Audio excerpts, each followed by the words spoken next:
Siapapun orang yang ingin menggulingkan pemerintahan Prabowo Subianto dengan Mas Gibran Rakabuming Raka, saya yang akan memimpin pertempuran dari Jawa Timur. Ingin mengganggu Bapak Presiden Prabowo Subianto, saya pasang badan, saya siap bertempur sampai titik darah penghabisan. Tetapi jika sudah mengarah kepada upaya-upaya mendongkel pemerintah yang sah, Prabowo Subianto dan Gibran Rakabuming Raka, maka saya meminta kepada pemerintah untuk bersikap tegas kepada pengkhianat-pengkhianat bangsa, dan saya minta kepada Laskar Perjuangan Barisan Indonesia, kalau siap saya minta kalian berdiri sekarang juga. Habib Ba'agil kembali menjadi sorotan publik dan siap mendukung sepenuhnya bagaimana kebijakan-kebijakan dari Prabowo Subianto yang tak lama lagi akan digulingkan dan dilengserkan oleh mahasiswa-mahasiswa Indonesia. Seluruh BEM berkumpul. Di satu sisi, Imam Besar Habib Rizik mengkritisi dan mengultimasi bagaimana demokrasi yang ada di Indonesia tidak pernah berjalan di porosnya. Namun di satu sisi, Marga Ba'alawi khususnya Habib Ba'agil ingin turun ke jalanan dan mendukung pemerintahan dari rezim Prabowo Subianto. Lantas siapa yang paling mempunyai pengaruh besar di Indonesia? Imam Besar Habib Rizik atau Habib Ba'agil yang ada di Indonesia yang sama-sama keras kepala? Kita lupakan saja karena demokrasi Indonesia sudah berjalan, sahabat beriman semua. Dan tentunya sangat menukik pernyataan-pernyataan dari Habib Ba'agil tersebut yang akan menurunkan laskar terbaiknya ke jalanan ibu kota Jakarta, sahabat beriman semua. Dan diperkirakan lebih dari 50.000 manusia yang akan siap turun ke jalanan, sahabat. Menarik untuk disimak dan tonton video terbarunya hanya di kanal ini, sahabat beriman. Mari kita saksikan videonya bersama-sama. Assalamualaikum warahmatullahi wabarakatuh. Video ini saya buat sebagai bentuk konsistensi saya pembelaan terhadap pemerintahan yang sah. Sebagaimana tahun-tahun yang lalu pembelaan saya terhadap Bapak Presiden Joko Widodo, Presiden ke-7, tentang banyaknya orang yang memfitnah beliau. Gugat itu undang-undang ke Mahkamah Konstitusi. Di Mahkamah Konstitusi udah ditunggu sama iparnya untuk membela anak, ya saudara. Keluarlah MK, putusan MK nomor 90, saudara. Isinya apa? Dia nggak ubah itu usia. Usia presiden dan wakil presiden tidak boleh kurang dari 40 tahun. Nggak ada, nggak ubah, cuma ditambahin syarat jadi presiden atau wakil presiden berusia minimal 40 tahun atau pernah menjadi kepala daerah. Masuk tuh barang. Masuk gak tuh barang? Masuk gak tuh barang? Karena anaknya jadi wali kota di satu kota, saudara. Gile ini negeri. Gile, saudara. Aturan dirobah-robah, kacau tidak? Ada lagi Jenderal Baliho. Lo kenal ya? Udah kesian nih jenderal, matanya kurang awas. Lo kok Habib bisa kurang awas? Ya kampung saya kan namanya Petamburan, dia baca Petempuran. Ingin menggulingkan pemerintahan beliau, ingin makar kepada beliau, maka hal ini pun terjadi kepada Presiden Bapak Prabowo Subianto. Untuk menjaga konsistensi saya beserta umat, beserta para pengikut saya, jamaah saya seluruhnya, yang jumlahnya lebih dari 50.000 orang nih, siap untuk berangkat ke Jakarta membela Bapak Prabowo Subianto.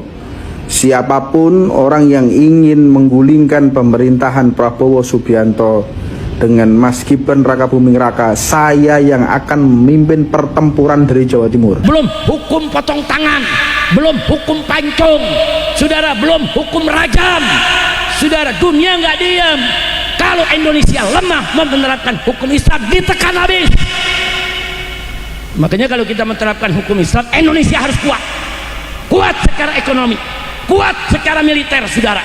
Kuat moralnya, kuat integritasnya, sehingga kita punya jati diri, harkat, martabat yang bisa kita pertahankan. Kalau kita terapkan hukum Islam, nggak ada negara lain bisa tekan kita, saudara. Kira-kira jelas tidak? Paham tidak? Nah makanya kalau Indonesia belum terapin hukum Islam, jangan ngafir-ngafirin dulu. Jangan. Dikit-dikit pemerintah kafir, tentara kafir, polisi kafir, semua kafir, dia doang yang Islam sendirian. Kira-kira jelas tidak? Maka itu saya mau tanya, Ahlus Sunnah netral tidak? Adil tidak? Seimbang tidak? Apakah Ahlus Sunnah radikal? Apakah Ahlus Sunnah liberal? Enggak. Ayat itu tetap kita pakai. Sama dengan hukum sholat. Sholat itu kan hukum Allah. Ada orang nggak sholat dalam mazhab Syafi'i nggak langsung dikafirkan, saudara. Tanya dulu, ente nggak sholat kenapa? Kalau dijawab sholat gak wajib, sholat gak perlu, nggak ada itu sholat wajib, bohong itu sholat wajib, dia bilang begitu, kafir, murtad, dia keluar dari Islam, saudara. Tapi ada orang sholat, kenapa ente nggak sholat?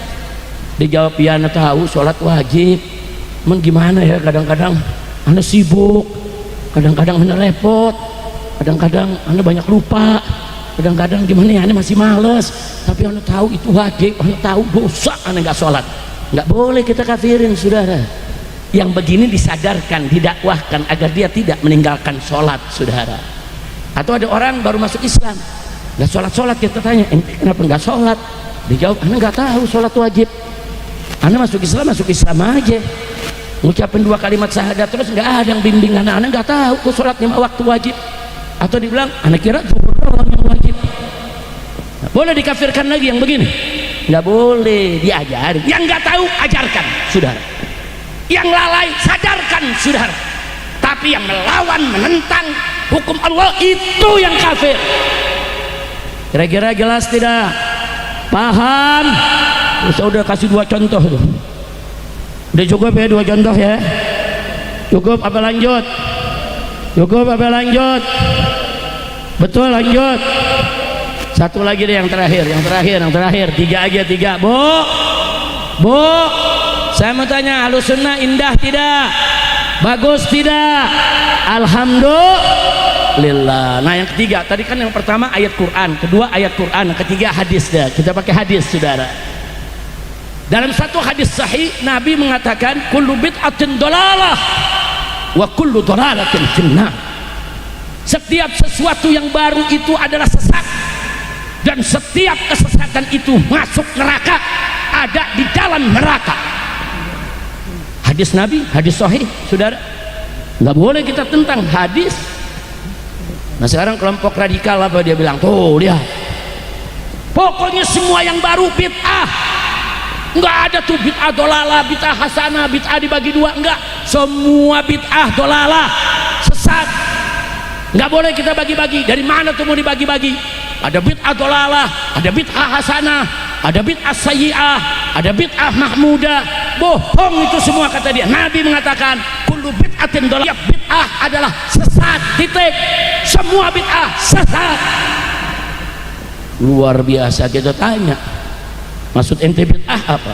Apa saja yang nggak pernah dilakukan oleh Nabi, dan apa saja yang tidak pernah ada di zaman Nabi. Oh, jadi kalau yang nggak ada di zaman Nabi bid'ah? Iya bid'ah. Mungkin Kembali diserot ke ruang publik, bagaimana tokoh dari marga Ba'alawi yang siap turun ke Jakarta menghadapi gejolak besar dan gelombang besar jika Prabowo Subianto suatu saat akan ditumbangkan. Habib Ba'agil siap menerjunkan 50.000 umat turun ke jalanan Jakarta.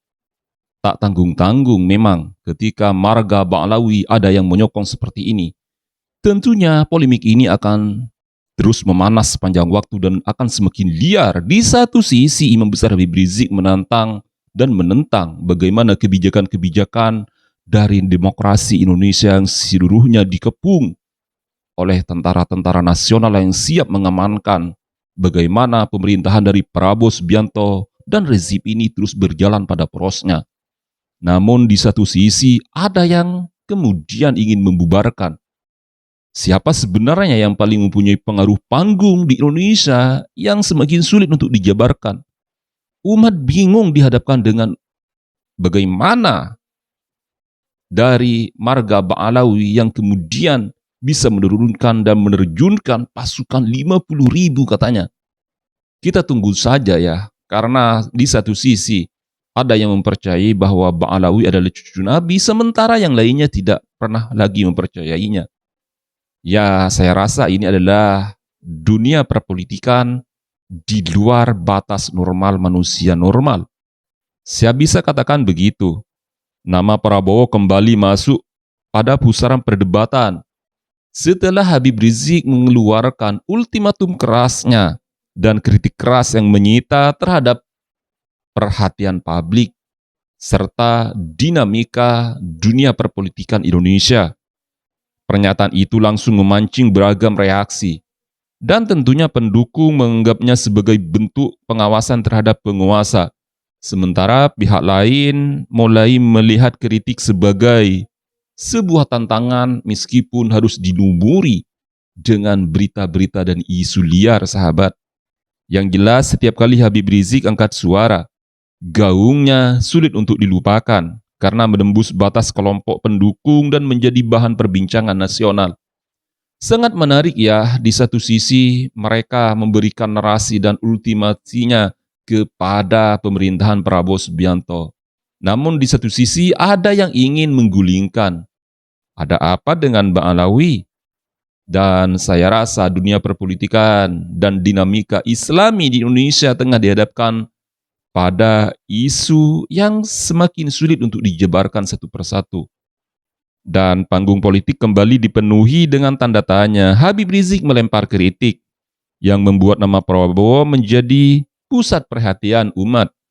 Kemudian ucapan demi ucapan memicu gelombang respon dari berbagai arah.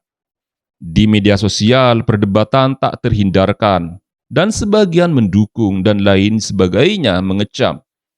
Tentunya di tengah meriuhnya opini publik, satu hal menjadi yang sangat jelas di sini bagaimana kritik keras bertemu dengan kekuasaan dari Prabowo Subianto yang siap menabrak siapapun. Perhatian publik langsung tertuju ke sana. Tentunya polemik ini akan terus memanas sepanjang waktu, karena dari marga Bang Alawi yang semakin gencar menyuarakan untuk satu suara melawan setiap kebatilan dari rezim Prabowo Subianto.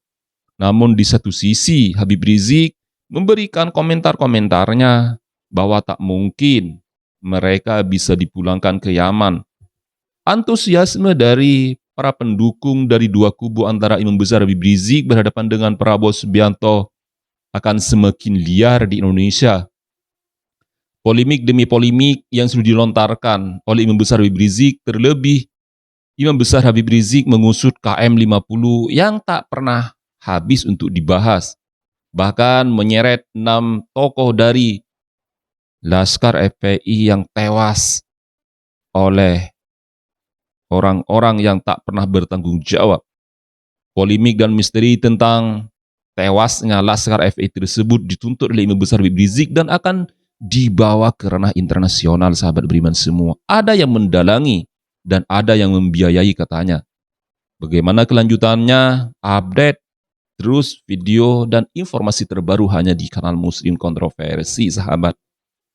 Silakan like dan share, dan saya akhiri. Wassalamualaikum warahmatullahi wabarakatuh.